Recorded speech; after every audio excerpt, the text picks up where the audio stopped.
So legit.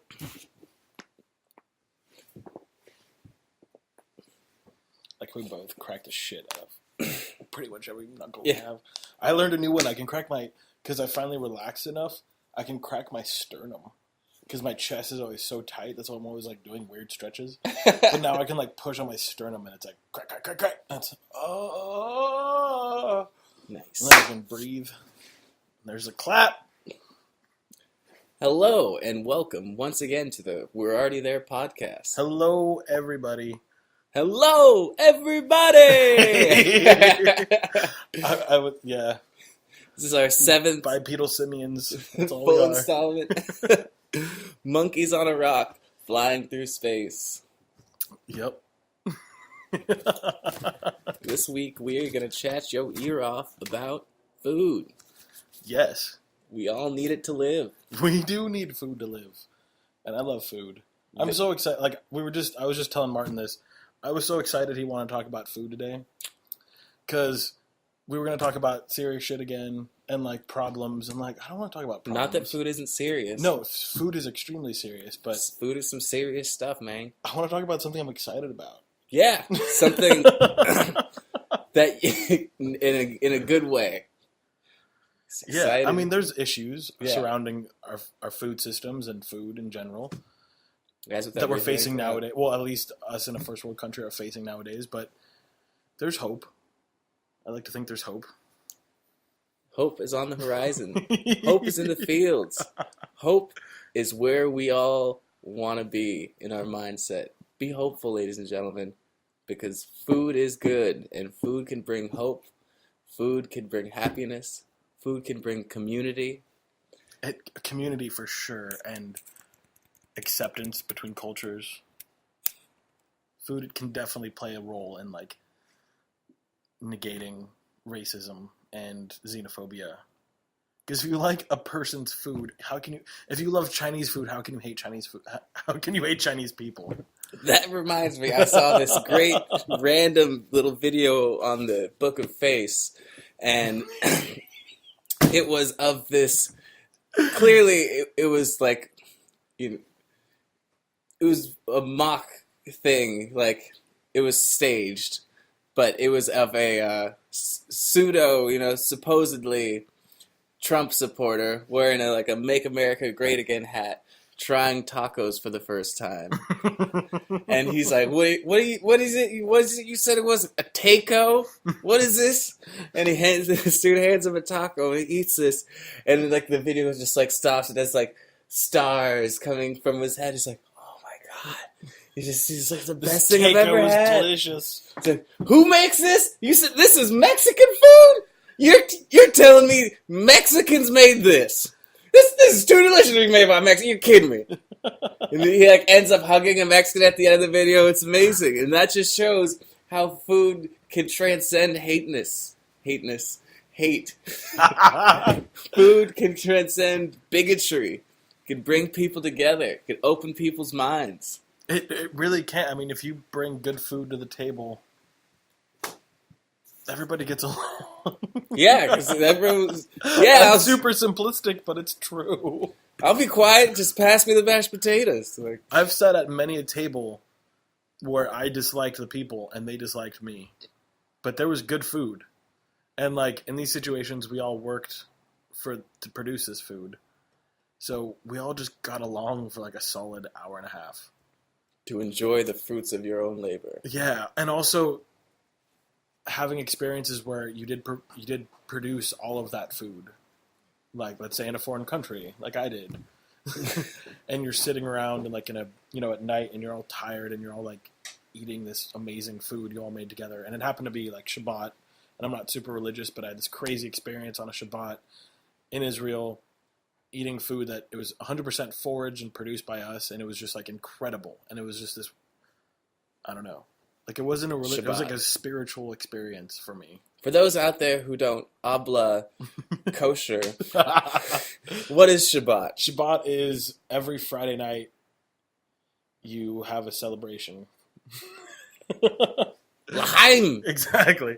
You do some traditional shit. You light candles. You say some prayers. You have to have meat, or you don't have to have meat. But like in Judaism, you have to have meat. At this place, we didn't have meat, but you have to have challah at least. Holla! It's like a ceremonial bread. But it's just Shabbat Delicious is entirely about food. Actually, it's kind of why I like it. Why I can say I'm Jewish, because it's way agricultural religion. But anyways, I don't want to talk about Israel. I don't want to talk about Jews. No, we're just talking about the food aspect. Yeah, like it has an amazing ability to connect people and to have a huge impact on our experience. And not only our experience, like our ability. If you start eating good and you eat good shit, like you're gonna feel better. Random quick aside. Does anybody know why Christians are the only sons of Abraham who dine on swine? Right? The Muslims don't dine on swine. The Jews don't dine on swine. But Christians are like, nah, bring on the pork.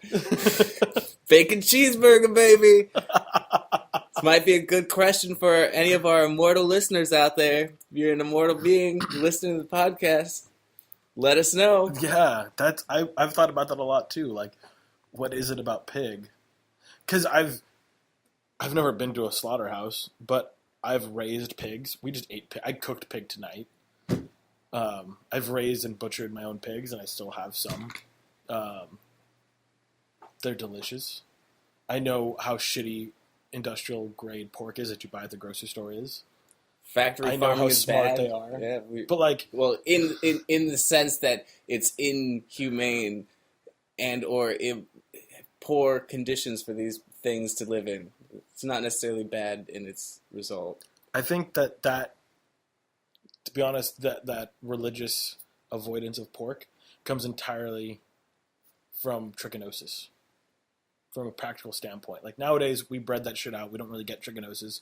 If you buy pork from like a really great farmer who's like feeding his pigs acorns and, you know, butternut squash, like you're not going to get trichinosis. But like wild pork, No yeah, it's got trichinosis, trichinosis. And if you don't cook it well enough, like you'll fucking get sick and die. So when these laws were written, like these kosher laws and these halal laws were written, think about it. Like you'd come across like a group of people who all died from trichinosis or from shellfish poisoning. Yeah, you know, because that's how it pork happens. in the desert, that is A pretty community, dangerous. Yeah, well, not even desert, like wherever it was. A community eats a pig, and it all fucking gets trichinosis. A community eats bad shellfish, the entire community dies. Like, hey, wait, we shouldn't eat that. Yeah, don't even try. Like, don't even take the chance of potentially dying from eating some bad food. Like, food's important. We all need to eat food. We've seen people die from this. We've not seen people die from this. So none of that. All right, 180 real quick. If people back then could be so smart about what not to eat and what to eat, why the fuck are we so bad at it? Well, I mean, that's super complex. Yeah. There's so many answers, and there's so many avenues to get to those particular answers. People wrote laws about that shit. Nowadays, we write laws that don't benefit us. I'm sorry to interrupt you, though. Go ahead. No, a short answer: corporate capitalism. Yeah, exactly. Bottom lines and investor returns. Just yeah. But like, I make a living. I have made a living almost my entire life. Now that I think about it, off of selling food. But I only want to bring the best food to the table. So I say it's not the local, it's not people. the small business that's, you know, making shitty decisions. Like, on a small scale, people aren't making stuff with high fructose corn syrup and freaking all this other gobbledygook. Like, small scale people just make food with food. Like, you know, it's real. It's like, they're like, yeah, this is this has got these ingredients in it. It's once you start to get up to the mass productions that people put in fillers and fucking schmuck and schmeek and just all kinds of nasty gobbledygook to make the food last longer or look prettier or smell better. Like, they just don't care. Yeah, like, how did that happen? Like, that's incredible to me. Like, you think you're saving money by buying food with fillers in it, but you're really getting just less food and more bullshit. And just doing more harm than good. Like, you're damaging your body instead of actually nourishing your body. Yeah, and we just ate some pork from Sprouts That shit is industrial grade. Like, I feel okay. That's the problem. It's like, it's too easy, and I really can't afford any better. Some people may say to the contrary. To those people, I say, take me out to dinner. If you want to tell me that it's easy and cheap to eat organic and local all the time, and get, especially when you're talking about meat, to be able to purchase local meat, like, it's so much more expensive than the meat that's shipped in, which is insane, which doesn't make any sense. But because we don't have any factory farms around here, like, anything that's free ranged or actually coming from, That's good for you, and like a real animal that lived a real life. yeah, had brothers, sisters that they got to hang out with, cousins, you just get to cruise around, chew on grass, just. But like, I'm not hating on farmers or producers at all. I mean, God damn it, I am a fucking farmer. Like, I've also, like I've said before, worked on commercial fishing boats. I've been a cook. I've spent my entire life in the food system. And I've been lucky enough to spend most of it like in the higher end food system, like selling quality shit to people. Like, not always.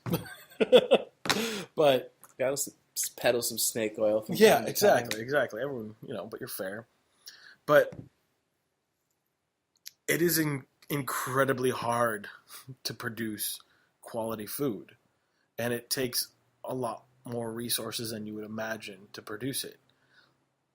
If you were to just spend not even a day working with a farmer or working with a fisherman, just observing what they do, you would and like not only just observing, just spending the amount of hours outside in the elements with that producer, like, you would not complain about the price of cauliflower or shrimp.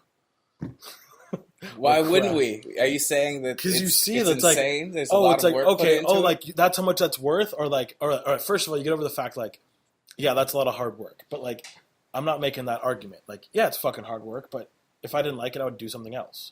Like, a lot of people who do farming, fishing, cooking, hard, like, construction, like, they do it because they like to, and they wouldn't be happy doing anything else. So it's not a plea to, oh, I work hard, accept it. It's like, no, there's not a lot of money in these things that require a lot of labor. It's really hard to make money in a restaurant. It's really hard to make money as a fisherman. It's really hard to make money as a farmer. There's so many more inputs than you would imagine. There's so small of the margins are way smaller than you would imagine, and the margin for error is way smaller than you would imagine. If you have a bad day of fishing, you're fucked for the month. If you had a bad set of broccoli, like, you're fucked for the season. Yeah, it's your livelihood gone for like that. Yeah, before accounting for the small margins, like, account for the insecurity. Like, you don't know for a fact. You're gambling every time. But that's what food is. Like, to create quality food, you need to take a gamble. Like, unless you're going to spray it with all sorts of shit, or factory farm it, or, troll fish it, or whatever the fuck you're doing, that's like not a sustainable way of producing food. If you're going to do it sustainably, you're working with the elements and in predictability. It's really hard to produce quality food. That's because you've got to find a way to be in balance with Mother Nature, and Mother Nature can be a cruel bitch from time to time. Yeah, you never know what sort of hand she's going to deal you. She could give you, pair of queens. She could give you a 7, a jack, a 9, and 2 of those cards that people are supposed to take out, the instructions and whatnot. Like, you could just get that. Could get some instruction cards. You're like, hey, I know how to play cards. What's going on here? What is this shit? And Mother's just like, yep, deal with it. Yeah, no, it's like, no, and it's like, people who go sport fishing or who have gardens, like, they're like, oh, that sucks, you had a bad broccoli crop. It's like, no, I can't make rent now. Like, I've got to go find a job now. Yeah. On top of dealing with everything else that I have to deal with now on the farm, like, I've got to go and make money some other fashion. I didn't try. it made like $200 when I farmed by myself 100%. I had to do other things. That's when I did commercial fishing. It's when I did Uber. Like, yeah, that shit. Like, not only is it, oh yeah, producing food is hard. Producing food is hard. Cooking it and trying to make money off of cooking it, that's difficult too. Serving it, that's fucking difficult too. Serving food, yeah. Trying to educate people about what it is that they're getting. That is probably the hardest thing about serving food. Because some people, they'll go to a restaurant, they'll look at the menu, and they think they understand what it is they're getting. And then you'll try to even tell them, you're like, no, like, this is this. Like, this is this kind of this. And they're just like, yeah, give me that. And you're just like, no. But what you don't get is, like, they're in the back, and they did all of these things. Like, they've massaged the salt into every pore of this particular animal. They've gone the extra mile. They've done so many different portions of this thing, and they still treat it like some hot dog they get at 7-Eleven. Ooh. Yeah. Or they'll take a bite, they're like, okay, yeah, whatever. Like, Oh yeah, this is whatever. It's like, it's not to say it's like, yeah, people can do whatever they want with food they purchase, but it's just sad to see the work not being understood. It's like somebody looking at your painting and they're like, oh yeah, I love flowers, and there's no flowers on this canvas, and they're just like, well, okay, cool, you like it, but it's like your liking it is so far disconnected from what I was trying to convey that I'm not sure if I really appreciate your sentiment. that's I've experienced that many times as someone who produces and sells food. Mostly as a cook. Like, that's not what I was trying to convey, but I'm glad you like the fact that there's cheese on it. Yeah. Yes, there is a lot of yellow. Like, I'm glad you like the color yellow. And that's, kind of go off topic, but same topic. Like, cooks are extremely unique people. As we've stated previously. Yeah. Like, performance art. It's performance art that's being judged constantly. And I'm not just talking about cooks, I'm talking about myself. Like, most of the cooks I know are, like, not great with intimacy. Like, they're kind of depraved. Or at least I am. The cooks I hung out with were. But we can put so much love into a dish and trying to make you happy. But I don't know, like, we can't tell you that. Like, that's the only way I know to convey this emotion. Like, I'm not necessarily talking about, like, customers, someone buying it, like, but cooking for somebody else. Like, on a lot of cooks I know, meet people because they can cook for people, and that's, like, what they got going for them. So, and I think if you listen to a lot of cooks and chefs talk, like, you kind of realize that, like, oh, this person is not the best people person, but they're very passionate and talented at what they do. Way more in their mind than you would imagine, because they're really just trying to express themselves through a dish or through their food.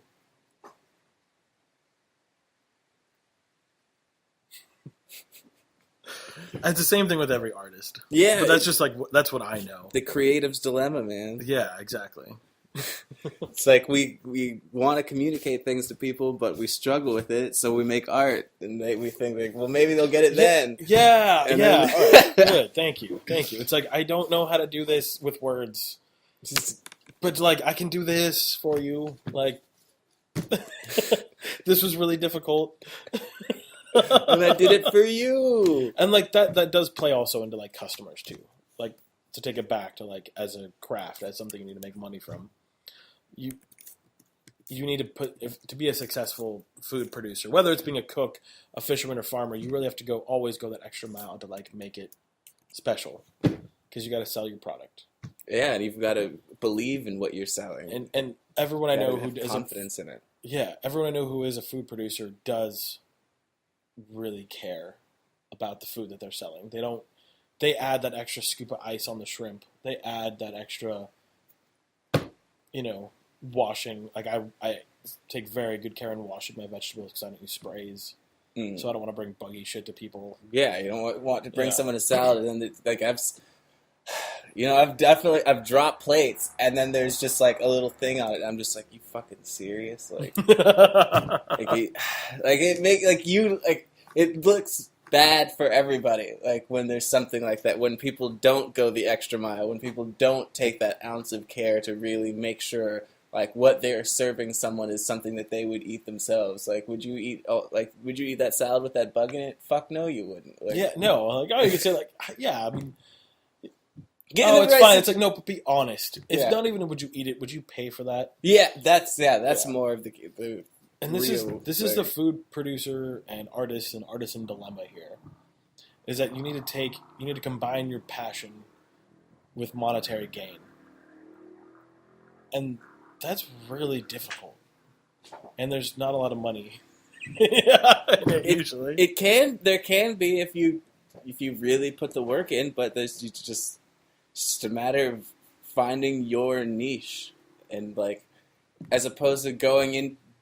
There's nothing wrong with working at a company, but for an artist, you're creating your own company and finding your little wedge, your little piece of the world that can be supported by. You're like, okay, how do I fit into the world with this particular thing? You try to make yourself into a shape and then find a way to fit yourself into what else is going on everywhere. You're like, okay, cool, yeah, I could do this. I'll do this on this. I'll do graphic design for this guy.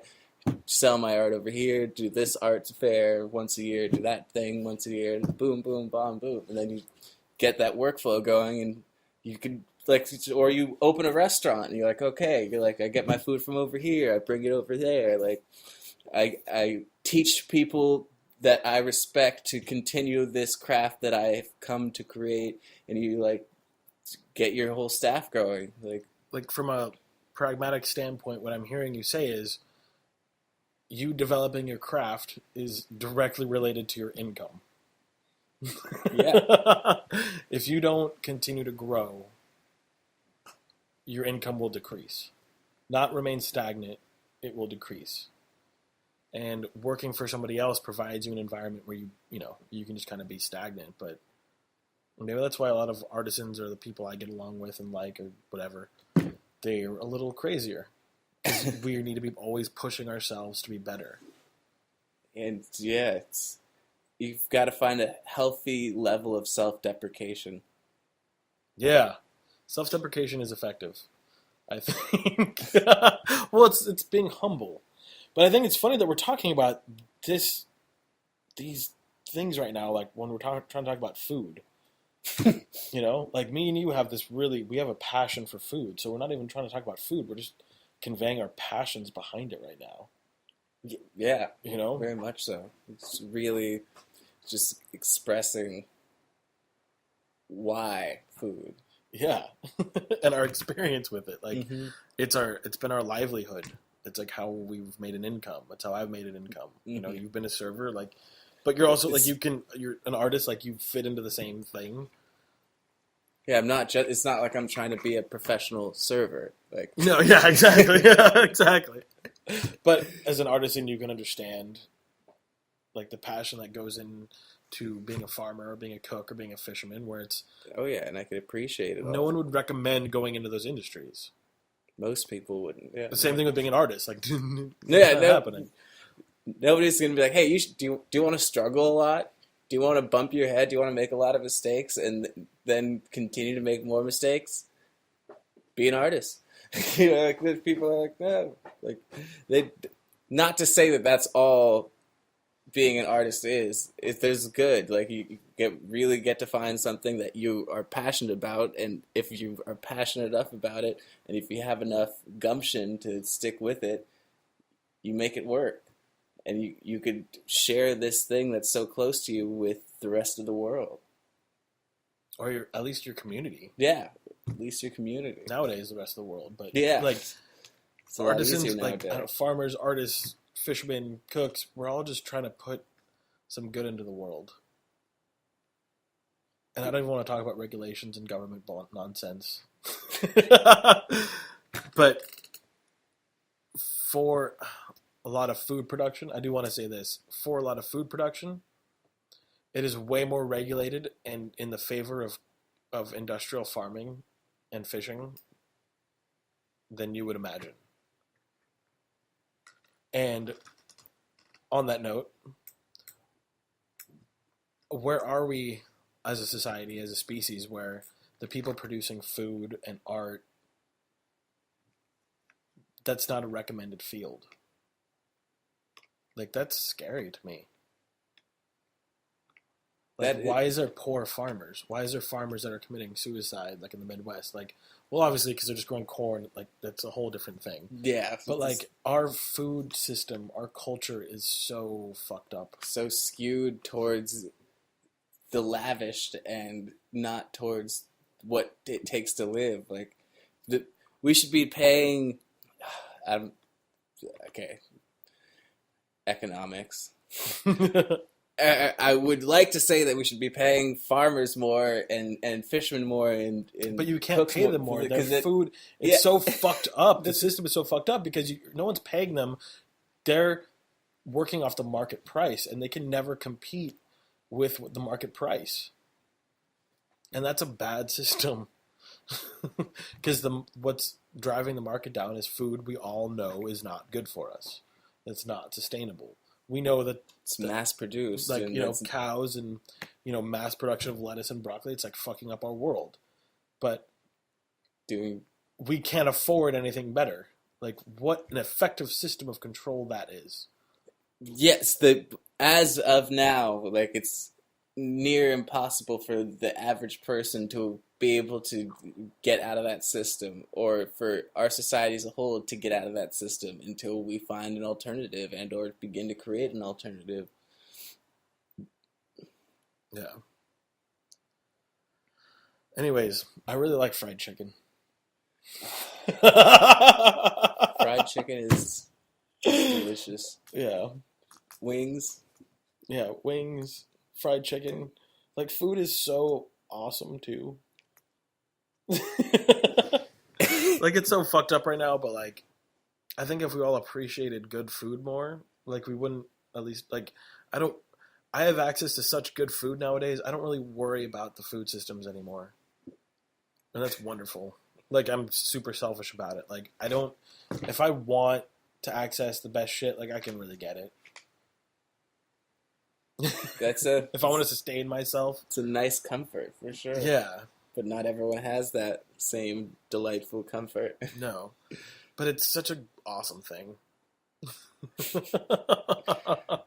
I'm lucky enough right now to have a couple avocado trees where I'm living. So I've just been slowly taking avocados off the tree. Still so many avocados. It's amazing. Well, hook it up. Why didn't you bring any avocados with you? Because they're not ripe. I don't care. Well, you didn't ask. I will from now on. Just like, yeah, I'll grab some avocados. Oh. They're like small. They're like perfect for toast. For avocado toast. Mm-hmm.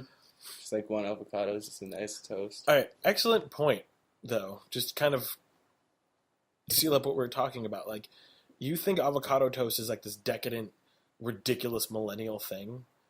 But if you I don't think anything about avocado toast. Like, people in general, some people. I bet you every kitchen that is selling avocado toast is only making 35 cents for every dollar that they're selling it for.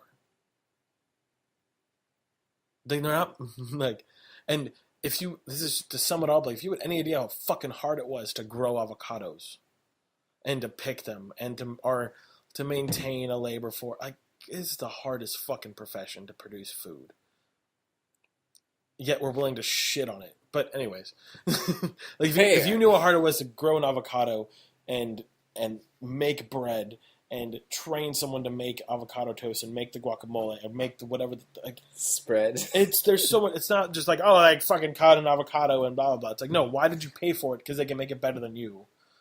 But anyways, because anyone could just go buy avocado and toast a piece of bread. Like, yeah, I would hope. Yeah. I would hope anybody who has ears and hands could buy an avocado and cut it and make toast with it.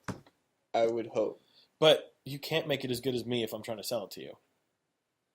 And if you're willing to buy it, you should not give a fuck. You should not shit on avocado toast. I just thought it was funny when everyone was hating on avocado toast. I was like, wait, like that's a dish. Like don't hate on. That's like a very. Who's hating on avocado toast? It was a thing. And I thought it fit in what we're talking about. Like, why do we hate on food? Like kale? Yeah. Fuck kale. I don't really like kale at all. It's not the best. It's really not. I prefer chard. Chard's where it's at. Dude, chard's pretty You know what's good. funny too? Like when I first started farming, kale was where it's at. You couldn't put enough kale on the shelf. Nowadays, you can't keep enough chard on the Collards, dude. Collards are Collards, legit. not where we live. Yeah, well, no, but still. Collard greens. I do love collard greens with a good ham hock. Mm-hmm. And you just let that shit cook for days. Yeah. Oh, and some pulled pork. Fuck. We have pulled pork. Okay. All right. Well, that's our show, ladies and gentlemen. Thanks for listening. Thanks for coming and hanging out with us. Nice to hear ya. Oh, I didn't say that at the beginning. If this is your first time listening, thanks for coming. If you're a continued listener, thanks for coming back. Something. Something. But you didn't. But, if you're listening to this, thank you. Yeah. If you're still listening, thank you. We're still having a lot of fun. I look Thanks. forward to this every week. Check us out on Instagram, Already There Podcast. YouTube, iTunes, and now Google Play. This was a very passionate episode.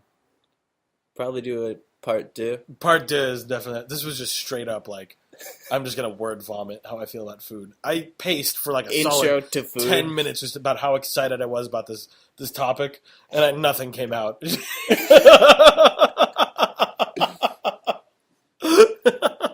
Kind of just like speedboated through, hop, and hit different things, zoomed Yeah. around. We're going to come back to it, though. Yeah, definitely We'll come come back back to to food a lot, especially Oh, yeah. with my ogre ass. All I know is food. Anyways, all right. He Good made night, a everybody. knife. Peace. Peace. Peace. Peace.